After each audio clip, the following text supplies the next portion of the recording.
पोटभर खा आणि वजन कमी करा. डाएटवर आहात आणि खाण्यासाठी 0 ऑइल मस्त चटपटीत असं काही शोधत असाल तर हे चना सॅलड तुमच्यासाठी. हे चना सॅलड करायला खूप सोपं आहे, शिवाय मस्त चटपटीत सोबतच पौष्टिक सुद्धा आहे. चला तर मग रेसिपीला सुरुवात करूया. इथे मी 1 वाटी काळे चणे म्हणजे गावरान चणे घेतले आहेत. भरपूर पाणी टाकून चणे स्वच्छ धुवून घ्यायचे. नंतर यामध्ये गरम पाणी टाकून झाकण ठेवायचे. रात्रभर चणे भिजून घ्यायचे. दुसऱ्या दिवशी सकाळी बघू शकता चणे टम्म असे फुगले आहेत. आता हे पाणीसुद्धा काढून टाकायचं. पाणी निथळून घेतलेले चणे कुकरमध्ये टाकायचे. शिजण्यासाठी पाणी टाकायचं. छोटे चमच्याने अर्धा चमचा हळद, पाव चमचा मीठ टाकून मिक्स करून घ्यायचं. कुकरचं झाकण बंद करून मीडियम फ्लेमवर कुकरच्या 4 शिट्ट्या काढून घ्यायच्या. 4 शिट्ट्या काढल्यानंतर तुम्ही इथे बघू शकता चणे मस्त असे शिजले आहेत. अशाच पद्धतीचे चणे शिजायला हवेत. आता यामधलं पाणी निथळून घेतलं.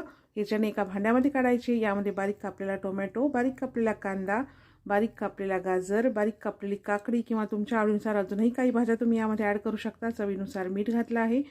इथे मी प्रथाचं लाल तिखट घातलेलं आहे अर्धा चमचा.